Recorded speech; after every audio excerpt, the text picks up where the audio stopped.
जीविका मंत्रा में आपका स्वागत है। 5 दिनों तक चलने वाली दीपावली के महापर्व में धनतेरस का त्यौहार सबसे पहले दिन मनाया जाता है और हिंदू पौराणिक मान्यताओं के अनुसार धनतेरस की तिथि पर भगवान धन्वंतरी का जन्म हुआ था।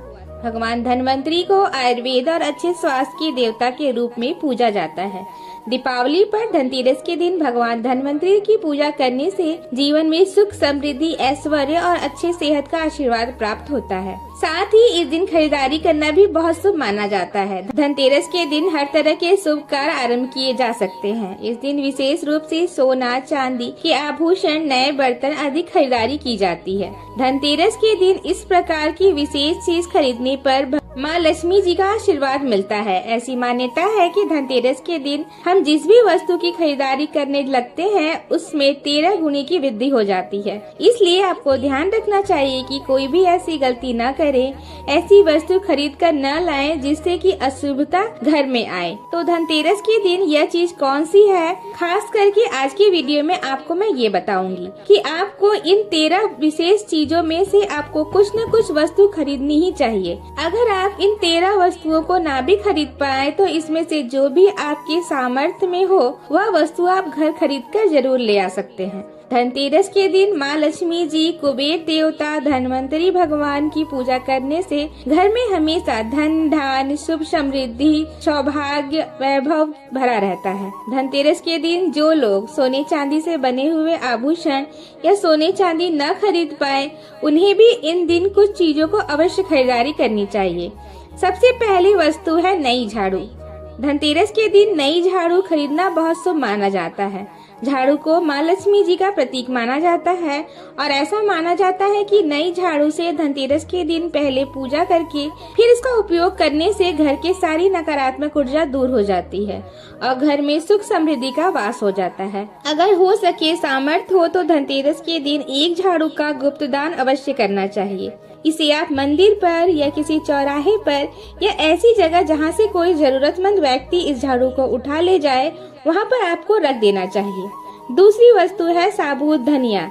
धनतेरस के दिन आप कुछ खरीद पाए या न खरीद पाए, साबुत धनिया तो हर कोई ला ही सकता है।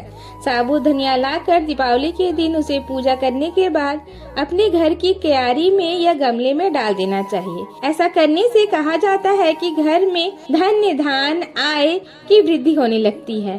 अगर आवश्यकता से अधिक खर्च हो रहा हो तो वह भी रुक जाता है। इस दिन नमक भी खरीदना शुभ माना जाता है। वैसे तो डाली वाली नमक खरीदना ही शुभ होता है, लेकिन आजकल डाली वाला नमक मिलना पॉसिबल नहीं है, तो आपको जो भी नमक मिल पा रहा है आप उसे खरीद ले। इस दिन आप नमक घर पे ले आकर धनतेरस से लेकर दीपावली के अगले दिन गोवर्धन पूजा और भाई दूज तक आप इस नमक का प्रयोग करें और इन 5 दिनों तक लगातार आपको नमक का पोछा भी घर में लगाना चाहिए। ऐसा करने से दरिद्रता दूर हो जाती है, घर से नकारात्मक ऊर्जा भी दूर हो जाती है। चौथी वस्तु जो आपको अपने घर ले आनी चाहिए वह है गोमती चक्र। कहते हैं गोमती चक्र को घर ले आने से सुख, सौभाग्य, समृद्धि की वृद्धि होती है। गोमती चक्र घर पे रखने से वस्तु दोष भी दूर हो जाता है। और अगर घर परिवार में किसी भी व्यक्ति में आत्मविश्वास की कमी हो तो धनतेरस के दिन गोमती चक्र लाकर उसके हाथ से पूजा करवाकर फिर बाद में आपको गोमती चक्र को अपने मंदिर में या धन रखने वाले स्थान पर स्थापित कर देना चाहिए। ऐसा करने से जो भी संबंधित परेशानियां हैं वह दूर हो जाती हैं। आपको ये सारी वस्तुएं पूजे वाले दुकान में, पंसारी की दुकान में या फिर आप सारी वस्तुएं ऑनलाइन भी मंगवा सकते हैं, क्योंकि आजकल ऑनलाइन सारी चीजें उपलब्ध है और इसका मूल्य भी आपको उचित प्राप्त हो जाता है। आपको अगर वीडियो में बताई गई सारी चीजों को ऑनलाइन खरीदना है तो इसका लिंक आपको डिस्क्रिप्शन में मिल जाएगा। 5वीं वस्तु है कौड़ियाँ।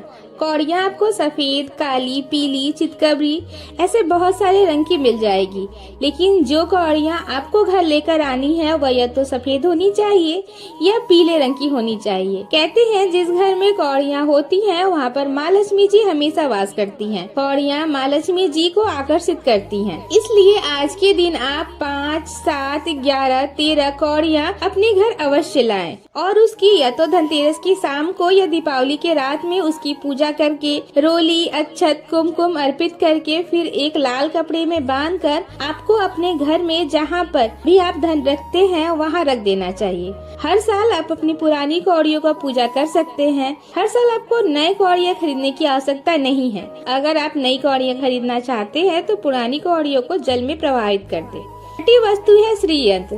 श्रीयंत्र खरीदते समय देख लीजिए कि उस पर सभी चिन्ह सही जगह सही निशान पर अंकित हैं या नहीं है। वह अच्छे से अंकित होना अति आवश्यक है। श्रीयंत्र जिस घर में होता है, जिस घर में श्रीयंत्र की नियमित रूप से पूजन होती है, वहाँ पर कभी भी धन का अभाव नहीं रहता। श्रीयंत्र की उत्पत्ति को लेकर धार्मिक पुराणों में एक विशेष उल्लेख मिलता है कि एक बार माता लक्ष्मी अप्रसन्न होकर पृथ्वी से वैकुंठ लोक चली गई थी। माँ के रुष्ट हो जाने पर धरती पर बहुत सारी समस्याएं प्रकट हो गई। ब्राह्मण और महाजन बिना लक्ष्मी जी के निर्धन हो गए। तब ब्राह्मणों में श्रेष्ठ वशिष्ठ मुनि ने निश्चय किया कि मैं लक्ष्मी जी को प्रसन्न कर पृथ्वी पर वापस लेकर आऊंगा। जब मुनि वशिष्ठ वैकुंठ जाके माँ लक्ष्मी जी से मिले तो उन्हें पता चला कि माँ लक्ष्मी जी तो अप्रसन्न है और वह किसी भी स्थिति में पृथ्वी पर आने को तैयार नहीं है। तब वशिष्ठ जी ने वहाँ पर बैठकर भगवान विष्णु की आराधना शुरू कर दी। नारायण ने प्रसन्न होकर मुनि वशिष्ठ को दर्शन दिए। वशिष्ठ जी ने श्री हरि विष्णु से कहा कि हम पृथ्वी पर बिना लक्ष्मी जी के बहुत दुखी हैं। हमारे सारे आश्रम उजड़ गए हैं, धरती पर वैभव खत्म होने वाला है। यह सुनकर भगवान विष्णु वशिष्ठ मुनि को साथ लेकर माँ लक्ष्मी जी के पास गए और उन्हें मनाने की कोशिश में लग गए, लेकिन फिर भी माँ लक्ष्मी जी नहीं मानी। तब उन्होंने कहा कि मैं किसी भी स्थिति पे पृथ्वी पर वापस नहीं लौटूंगी। जब चारों दिशाओं में माँ लक्ष्मी जी के पृथ्वी पर वापस न आने की बात फैल गई, तब देवताओं के गुरु बृहस्पति जी ने एक युक्ति सुझाई। उन्होंने कहा, अब श्रीयंत्र साधना ही एकमात्र उपाय बचा है जिससे माँ लक्ष्मी जी को धरती पर आना ही पड़ेगा। गुरु बृहस्पति जी के निर्देशों से श्रीहरि ने धातु पर श्रीयंत्र का निर्माण किया और उसे मंत्र सिद्धि से प्राण प्रतिष्ठा युक्त कर दी। दीपावली के 2 दिन पूर्व धन त्रयोदशी को श्रीयंत्र पर स्थापित करके विधि विधान से उसका पूजन किया। पूजन समाप्त होते होते माता लक्ष्मी जी को वहां आना ही पड़ा और वह बोली कि मैं किसी भी स्थिति पे यहां आने को तैयार नहीं थी। यह मेरा प्रण था, परंतु बृहस्पति जी के युक्ति से मुझे आना ही पड़ा। श्री यंत्र मेरा आधार है और इसी में मेरी आत्मा भी बसती है। यही कारण है कि धनतेरस के दिन श्री यंत्र खरीदना चाहिए। 7 मुखी रुद्राक्ष की माला या फिर 7 मुखी रुद्राक्ष। अगर आप धनतेरस के दिन 7 मुखी रुद्राक्ष को घर लेकर आते हैं या फिर उसकी विधि विधान से पूजा करके भगवान शिव की पूजा में आप इस रुद्राक्ष का प्रयोग करते हैं, किसी भी मंत्र का जाप करते हैं, उससे भी आपके घर में कभी भी कोई परेशानी नहीं आती है। किसी प्रकार का कोई अकाल मृत्यु का भय नहीं रहता, क्योंकि दीपावली दियों का त्योहार होता है और इस दिन आपके घर में अपने सामर्थ्य के अनुसार दीपक जलाए जाते हैं। धनतेरस के दिन भी दिए जलाने चाहिए। अगर आप चाहते हैं आपके घर में साक्षात माँ लक्ष्मी जी का वास सदा बना रहे, पूरे वर्ष पर आपके घर में धन धान की कमी न हो, आपको कभी किसी से कर्ज लेने की नौबत न आए, तो ऐसे में धनतेरस की शाम को आपको 13 दीपक घर के अंदर और 13 दीपक घर के बाहर जलाने चाहिए। ऐसा करने से भी माता लक्ष्मी का आशीर्वाद प्राप्त होता है। और धनतेरस के दिन 8वीं जो वस्तु है जो आपको खरीदनी चाहिए वो है मिट्टी के दीपक। आपको इस दिन मिट्टी के दीपक अवश्य खरीदने चाहिए। अगर हो सके तो किसी जरूरतमंद को जहां पर धन का अभाव है, ऐसे घर में आपको मिट्टी के दीपक तेल सहित और बाती सहित दान भी करने चाहिए। 9वीं वस्तु जो आपको खरीद लेनी चाहिए वह है लक्ष्मी जी और गणेश जी की मूर्ति। ऐसे तो मिट्टी की मूर्तियां ही घर पे लाना शुभ होता है, लेकिन यदि आप मिट्टी की मूर्ति न लाना चाहें तो धातु की मूर्ति जैसे कि आप चांदी की, सोने की या पीतल की मूर्ति भी घर में ला सकते हैं। अगर आपके पास पहले से ही मूर्तियां हैं तो आप जरूरी नहीं कि हर दीपावली पर मूर्ति खरीदें। धातु की मूर्ति यदि है तो आप हर साल मूर्ति न खरीदें, लेकिन मिट्टी की है तो आप मिट्टी की मूर्तियों का विसर्जन, नई मूर्ति धनतेरस के दिन घर अवश्य लाएं और उसकी पूजा दीपावली वाले दिन विधि विधान से अवश्य करें। मूर्तियां खरीदते समय आपको कुछ बातों का विशेष ध्यान रखना चाहिए। सबसे पहली बात कि गणेश भगवान और माता लक्ष्मी की मूर्ति खरीदते समय आप ध्यान दें कि दोनों मूर्ति अलग अलग होनी चाहिए और दोनों ही मूर्तियों में भगवान गणेश और लक्ष्मी जी बैठे हुए होने चाहिए। खड़ी हुई मुद्रा में लाई गई मूर्तियां उग्र स्वभाव वाली और चंचल मानी जाती हैं। अगर आप खड़ी मुद्रा वाली मूर्तियां लेकर आते हैं तो ऐसे में धन का अभाव आपके घर में लगातार बना रह सकता है। और आपको ध्यान रखना चाहिए कि जो मूर्तियां आप लेकर आए हैं वह कहीं से भी खंडित ना हो, यानी कहीं से भी टूटी फूटी ना हो। गणेश जी की प्रतिमा खरीदते समय ध्यान रखें कि उनकी सूंड बाएं तरफ मुड़ी हुई हो और उनका वाहन मूषक भी उस मूर्ति में जरूर बना हो। और साथ ही गणेश जी के हाथ में लड्डू या मोदक भी अवश्य होना चाहिए। माता लक्ष्मी की मूर्ति कमल आसन पर विराजित होनी चाहिए और उनके हाथ में सिक्का या फिर सिक्का गिरने वाली अवस्था में उनकी मुद्रा अवश्य होनी चाहिए।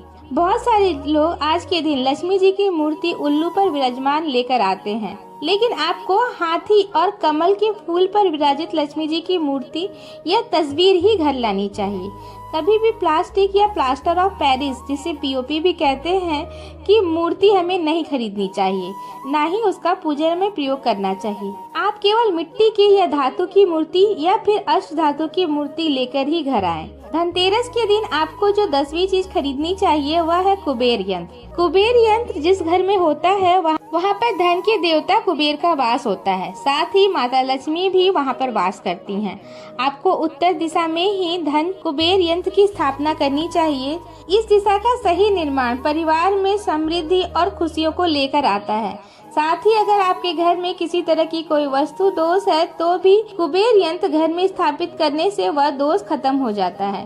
कई बार लोग खूब मेहनत करने के बाद भी उतना धन नहीं कमा पाते जितनी वो मेहनत करते हैं, और मेहनत करने के बाद भी उनके घर में धन की तिजोरी खाली ही रहती है।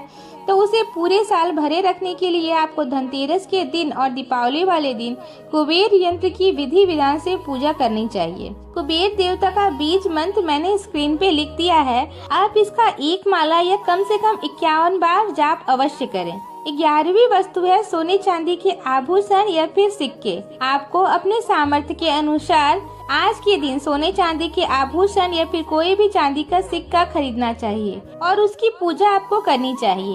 अगर आपको सामर्थ्य न हो तो आप सोने चांदी के आभूषण के बजाय मिट्टी के बर्तन, 1 चम्मच भी आज के दिन खरीद कर घर ला सकते हैं। उससे भी आपके घर में पूरे साल खूब बरकत होती है। सब जानते हैं कि धनतेरस के दिन नए बर्तन की खरीदारी की जाती है, लेकिन नए बर्तनों में भी आपको यह ध्यान रखना चाहिए कि आज के दिन यदि आप पीतल के बर्तन खरीद कर लाते हैं तो वह बहुत शुभ होता है। आप पुराने टूटे हुए बर्तनों को बदल कर भी नए बर्तन खरीद के ला सकते हैं। सामर्थ्य बर्तन खरीदने का ना हो उसे आज के दिन पूजा से संबंधित जो भी सामग्री है वह खरीद कर घर ले आना चाहिए। ऐसा करने से भी आपको धन कुबेर भगवान और माँ लक्ष्मी जी का आशीर्वाद अवश्य प्राप्त होता है। आपको अपने सामर्थ्य के अनुसार इस दिन खरीदारी करनी चाहिए। बर्तन की खरीदारी में आपको कभी भी आज के दिन लोहे के बर्तन भूल के भी नहीं खरीदने चाहिए। लोहे के बर्तन खरीदने से एक तो शनि दोष लगता है, शनि ग्रह से संबंधित परेशानियां आपके जीवन में, आपकी कुंडली पे, आपके घर परिवार में आ सकती हैं और राहु केतु ग्रह भी बलवान हो जाते हैं। 13वीं वस्तु जो है वह है पूजन का सामान, धार्मिक पुस्तक। अगर आप अब तक बताई गई 12 वस्तुएं खरीदने में असमर्थ हैं तो आज के दिन यदि आप आपके घर में पूजा संबंधी कोई भी वस्तु खरीद कर लाते हैं तो भी आपको धनतेरस के दिन की गई पूजा का पुण्य फल अवश्य प्राप्त होता है। अगर आपको पूजा से संबंधित कोई भी सामान लाना है जैसे कि रोली, अक्षत, कुमकुम, कलावा या फिर लौंग, इलायची, पान, सुपारी, बतासा, तो वह भी आप आज के दिन खरीद कर ला सकते हैं। इसके अलावा आप धार्मिक पुस्तकों को भी आज के दिन ले आ सकते हैं। आरती की किताब, कोई भी व्रत की किताब या फिर कोई पुराण। लेकिन हाँ, आप यह ध्यान रखें कि अगर आप कोई पुराण घर पे खरीद के ले आ रहे हैं तो उसे समय निकालकर खुद भी पढ़िए और दूसरों को भी पढ़कर अवश्य सुनाना चाहिए। इन सारी वस्तुओं में से यदि आप इनमें से कुछ भी या सारी वस्तुएं भी खरीद कर ले आते हैं तो उससे कहा जाता है कि आपके घर में पूरे वर्ष माँ लक्ष्मी जी की कृपा बनी रहती है। घर में कभी भी आपको कर्ज लेने की स्थिति नहीं आएगी। आप जितना भी कमाओगे उसमें 13 गुना की वृद्धि मिल जाएगी। मित्रों, दीपावली के दिन पूरे घर की साफ सफाई के साथ हम अपने पूरे घर को सजाते भी हैं, क्योंकि दीपावली के दिन माता लक्ष्मी हमारे घर में प्रवेश करती है और किसी भी भगवान के स्वागत करने के लिए हम अपने घर को अवश्य सजाते हैं। तो दीपावली के उपलक्ष्य में घर को सजाने के लिए जो भी सामग्री आपको ऑनलाइन मंगवानी हो उसका लिंक मैंने डिस्क्रिप्शन में दे दिया है, आप एक बार जाकर अवश्य देखें। साथ ही साथ आप अगर हमारे चैनल पे पहली बार आए हैं तो हमारे चैनल को सब्सक्राइब कर लें। ये वीडियो आपको कैसा लगा आप कमेंट बॉक्स में कमेंट करके हमें अवश्य बताएं। धनतेरस और दीपावली की शुभ मुहूर्त कब से कब तक रहेगी, गोवर्धन पूजा भाई दूज कब है, इस बारे में जानने के लिए आप हमारे चैनल पे आगे आने वाली वीडियो को देखना मत भूलिए। धन्यवाद।